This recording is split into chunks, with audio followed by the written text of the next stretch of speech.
lagi pada abang. Di sini kami mahasiswa Unimed jurusan Ilmu Keolahragaan Stambuk 2023. Kedatangan kami di sini untuk memenuhi tugas yang dimana mata kuliah komunikasi olahraga. Di sini kami bang ada sedikit pertanyaan ataupun kami akan mengejarai abang seputar personal trainer bang. Yang dimana kan teman-teman saya yang bernama Saya Bilnaldo Ginting. saya David Muhammad Khalid. Saya Yoben Kondusari. Oke bang, tanpa panjang kita mulai aja wawancaranya bang ya. Pertama akan dilanjutkan oleh teman kami Bil. Di sini kami bertanya atas nama siapa bang? Nama saya Aldinda Pranata Tarigan. Baik. Lanjut bang, pertanyaan yang kedua. Kalau boleh tahu abang menjadi personal trainer mulai sejak kapan? Menjadi personal trainer itu mulai sejak tahun 2018. Jadi dari tahun 2018 itu sampai sekarang saya menjadi personal trainer.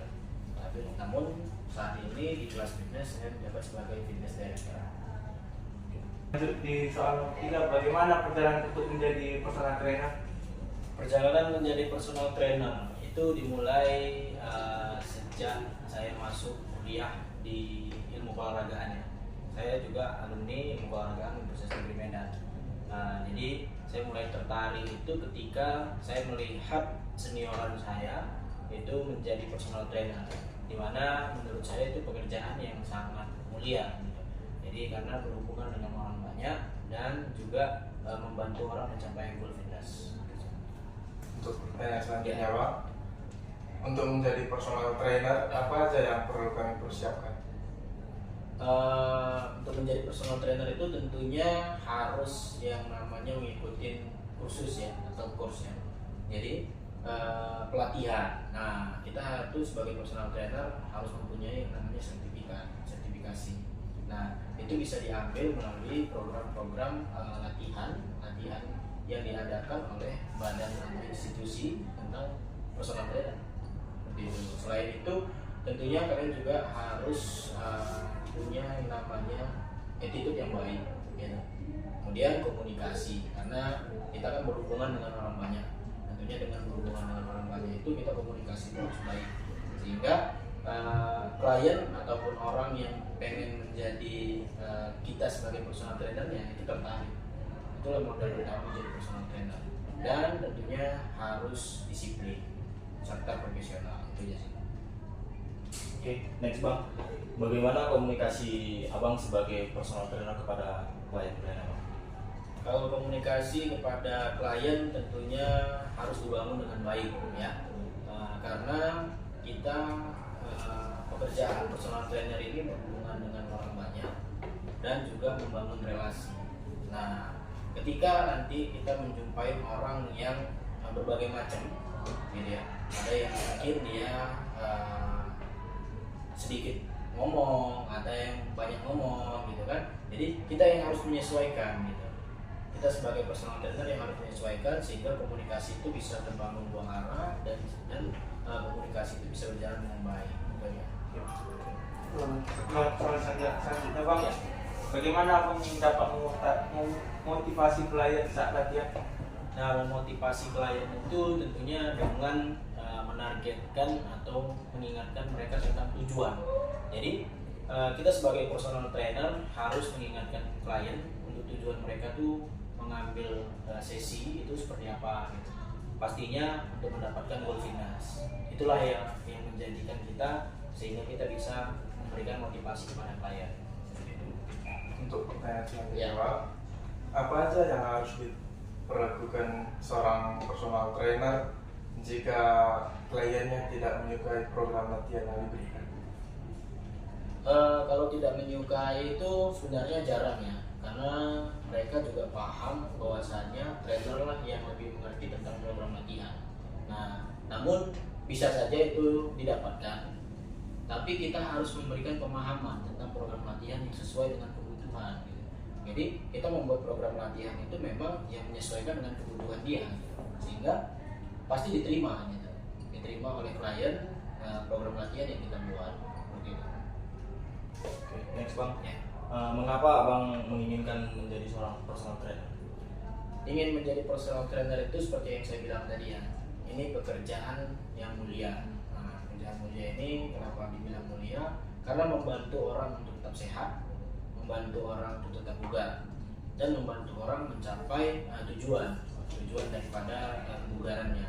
Bisa itu mungkin menurunkan berat badan, menaikkan berat badan, atau meningkatkan massa otot, atau tetap menjaga kebugaran saja itu udah termasuk membantu mereka seperti itu. Selain itu juga kenapa yang menjadi personal trainer, ini kan berhubungan dengan orang lain gitu. Berhubungan dengan orang lain itu kita menjumpai banyak kalangan, banyak orang yang kita jumpai. Nah, dari situ kita bisa membangun relasi, kita juga bisa memiliki banyak teman seperti itu. Itu yang membuat saya ingin menjadi personal trainer. Baik Bang, lanjut ya. Selama Abang menjadi personal trainer, apa aja tantangan yang ada Abang hadapi? Tantangan yang dihadapi itu tentunya pertama tujuan atau goal fitness klien itu kadang kan berbeda-beda gitu kan. Ada yang mungkin dia agak lambat untuk menaikkan berat badan, ada yang juga agak lambat menurunkan berat badan. Itu tantangan bagi kita sebagai personal trainer.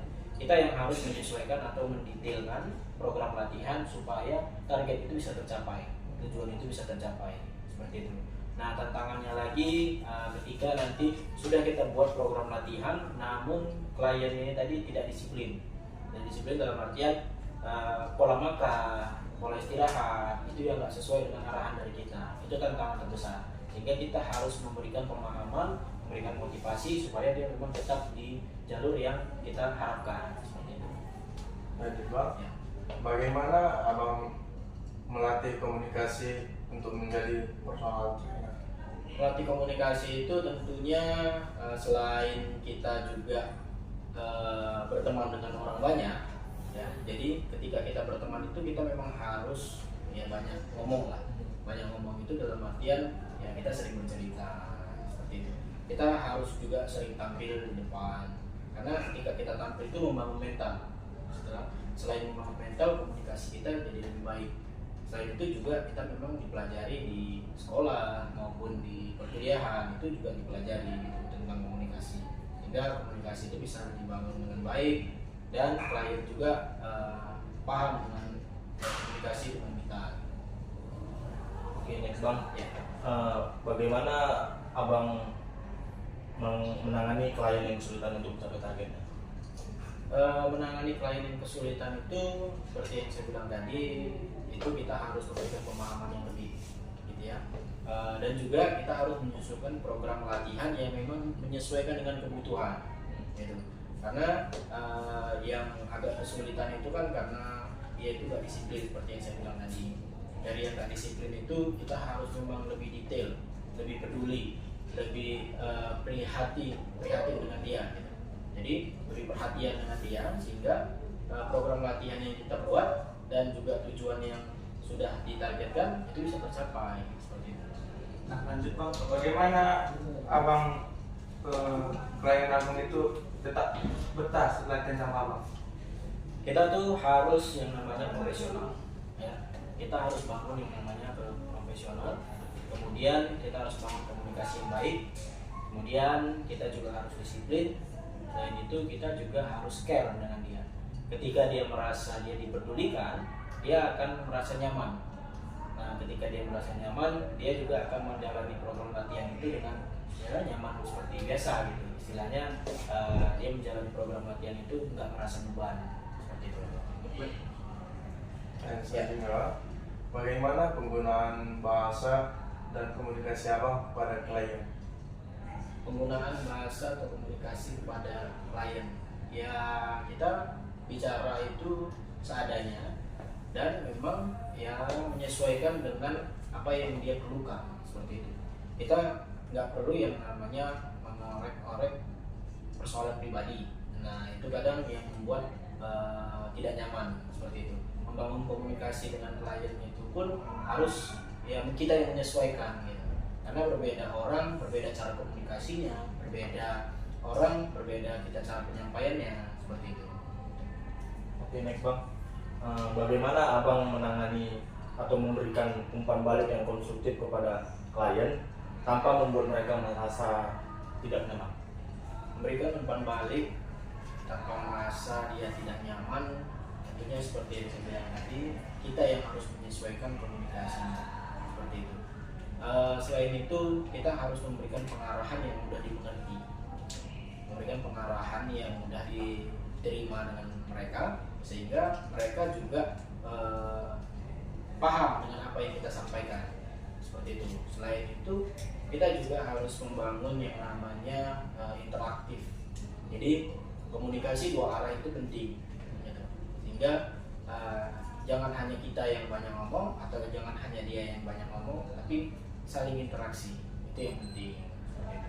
Baik, lanjut Bang, bagaimana Abang menangani situasi jika ada perbedaan pendapat antara Abang dengan klien dalam program latihan? Perbedaan pendapat itu mungkin jarang ya, karena mereka juga bakal menerima program latihan yang kita susun seperti itu. Tapi ketika kita mendapatkan klien yang berbeda pendapat, kita yang harus memberikan pemahaman yang memang menyesuaikan gitu. Contohnya, mungkin bagi dia itu nggak masuk, tapi bagi kita itu memang harus seperti itu.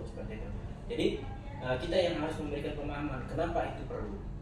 Nah, misalnya contoh program latihan yang sudah kita buat nggak diterima, gitu. Kita harus memberikan pemahaman lebih, pemahaman yang memang tujuannya memang ya ini target untuk kakak, ini kebutuhan untuk kakak, seperti itu. Untuk pertanyaan terakhir Bang, apa pesan Abang untuk kami atau orang lain yang ingin menjadi seorang personal trainer? Pesan untuk orang yang ingin menjadi personal trainer itu pertama kita harus membangun komunikasi yang lebih baik. Kemudian kita harus mendalami yang namanya arti personal trainer itu. Jadi kita harus memahami personal trainer itu memang pekerjaan yang berhubungan dengan orang lain, seperti itu.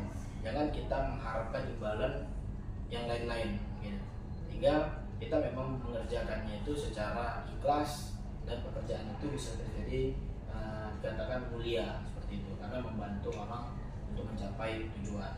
Selain itu pesan-pesannya juga untuk yang ingin menjadi personal trainer, ambillah pelatihan sebanyak-banyaknya, karena ilmu yang didapatkan itu penting nanti untuk kita sebagai personal trainer. Penerapan kepada klien itu yang nantinya klien akan merasa, oh ini personal trainer bagus ya, gitu. Atau oh iya, ini personal trainerku berhasil membantu aku mencapai tujuan dari ilmu-ilmu yang kita dapatkan, gitu, dari pelatihan-pelatihan yang kita dapatkan. Sehingga jangan malas belajar, tetap bangun komunikasi, dan juga tetap profesional seperti itu. Baik Bang, sekianlah pertanyaan kami untuk Abang sebagai personal trainer. Jadi kami berterima kasih atas waktu Abang untuk meluangkan kami. Ya. Sekian. Ya, Terima kasih. terima kasih juga. Ya. Terima kasih Bang. Ya.